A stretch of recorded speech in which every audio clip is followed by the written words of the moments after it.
Perjuangan Indonesia untuk merdeka bukan hanya tentang pembebasan politik, namun juga terkait erat dengan kerinduan yang mendalam akan keadilan sosial dan ekonomi. Rezim kolonial Belanda telah meninggalkan warisan ketidaksetaraan agraria yang mengakar, dengan bidang tanah yang luas terkonsentrasi di tangan segelintir orang yang memiliki hak istimewa.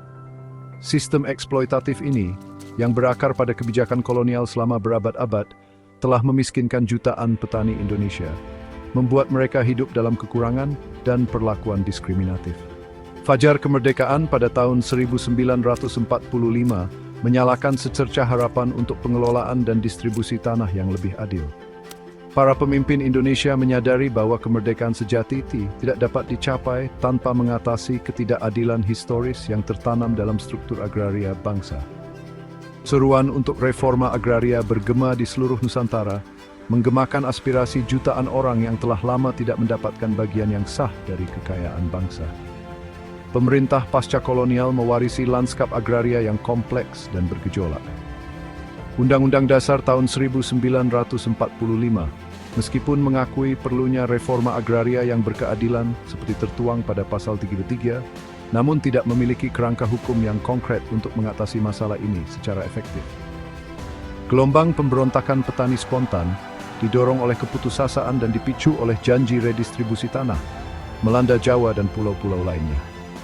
Pemberontakan ini, yang seringkali dihadapi dengan penindasan brutal, menggarisbawahi urgensi pemberlakuan reforma agraria yang komprehensif.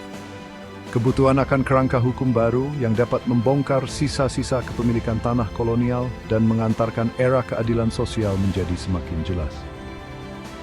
Sejarah pembentukan UPA 1960 yang ditempa dalam wadah periode penuh gejolak ini muncul sebagai bukti komitmen Indonesia terhadap reforma agraria dan visinya tentang masyarakat yang lebih adil.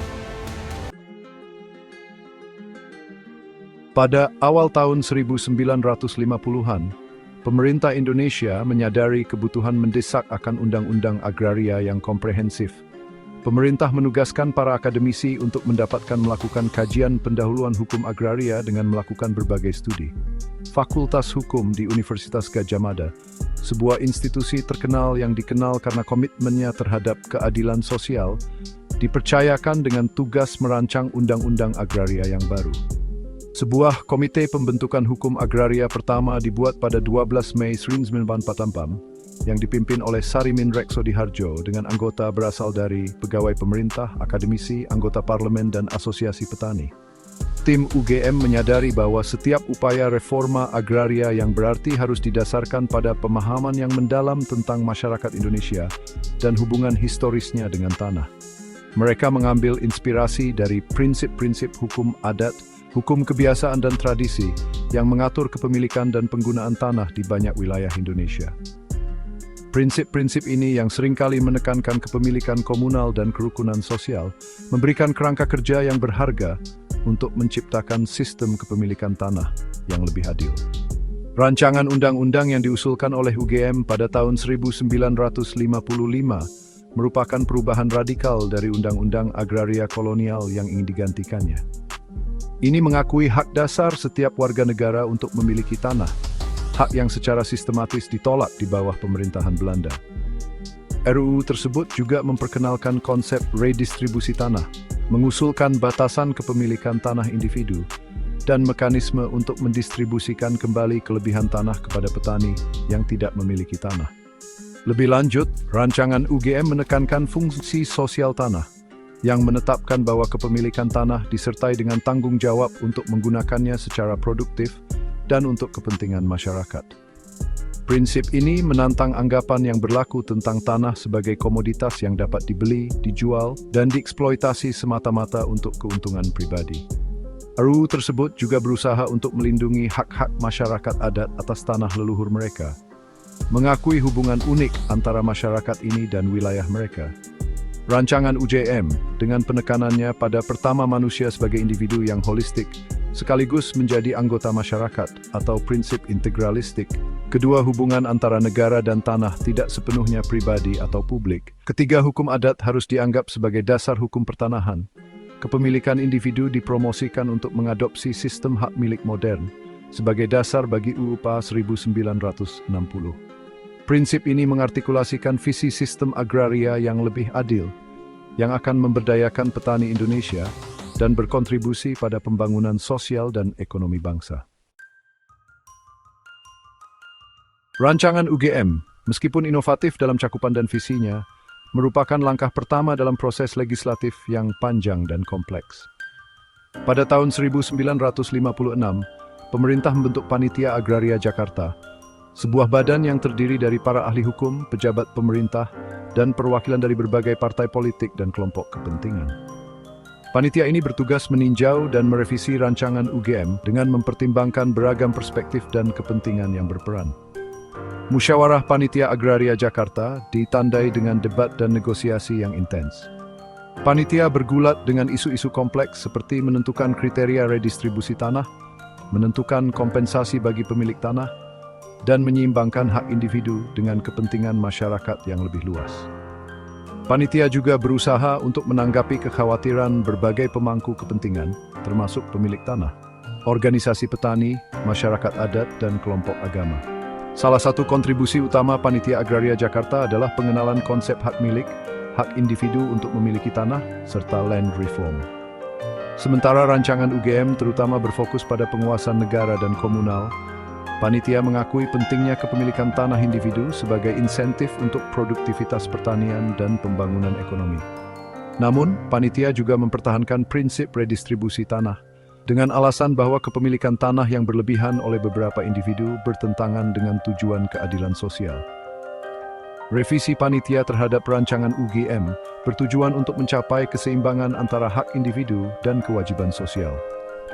Mereka berusaha untuk menciptakan sistem yang akan memberikan keamanan kepemilikan bagi petani, sekaligus memastikan bahwa tanah digunakan dengan cara yang bermanfaat bagi masyarakat luas.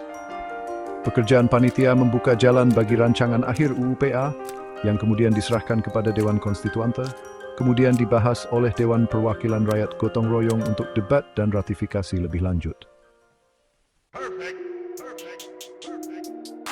Dewan Perwakilan Rakyat Gotong Royong atau DPRGR dan Dewan Konstituante yang dibentuk pada tahun 1955 untuk merancang konstitusi permanen bagi Indonesia, menjadi panggung bagi salah satu debat paling signifikan dalam sejarah negara itu. Debat tentang reforma agraria dan prinsip-prinsip yang akan mendasari UU-PA. Majelis yang mewakili beragam ideologi politik dan kepentingan masyarakat terlibat dalam diskusi hangat yang mencerminkan kompleksitas kepemilikan tanah di Indonesia. Inti dari debat tersebut terletak pada pertanyaan mendasar tentang sifat kepemilikan tanah dan peran negara dalam mengaturnya. Para pendukung UU-PA yang mengambil inspirasi dari ideologi sosialis dan nasionalis mengemukakan peran kuat bagi negara dalam mendistribusikan kembali tanah dan memastikan penggunaannya yang adil. Mereka memandang reforma agraria sebagai alat penting untuk membongkar sisa-sisa penjajahan dan menciptakan masyarakat yang lebih adil dan sejahtera. Penentangan terhadap UU-PA datang dari berbagai kalangan, termasuk pemilik tanah, kelompok agama, dan pendukung hak milik individu. Mereka berpendapat bahwa undang-undang yang diusulkan akan merusak hak milik pribadi, menghambat investasi di bidang pertanian, dan menyebabkan penurunan ekonomi. Beberapa kelompok agama menentang UU-PA dengan alasan bertentangan dengan interpretasi mereka terhadap ajaran Islam tentang hak milik. Perdebatan tentang hak ulayat, hak adat masyarakat adat atas tanah leluhur mereka, khususnya kontroversial. Kelompok masyarakat adat dan pendukung mereka menuntut pengakuan dan perlindungan hak-hak ini, yang menurut mereka penting bagi kelangsungan budaya dan kesejahteraan ekonomi mereka. Namun, beberapa anggota majelis berpendapat bahwa mengakui hak ulayat akan menciptakan kerumitan hukum dan menghambat pembangunan ekonomi.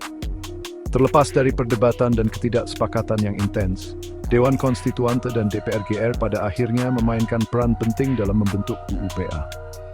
Musyawarah majelis, meskipun seringkali dipenuhi dengan ketegangan, memaksa perhitungan publik dengan warisan kepemilikan tanah kolonial dan kebutuhan mendesak akan reforma.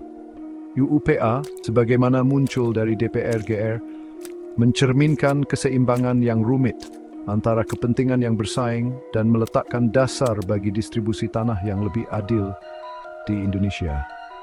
yang pada tanggal 4 September 1990 secara resmi mengesahkan rancangan tersebut menjadi Undang-Undang Pokok Agraria Nomor 5 Tahun 1990.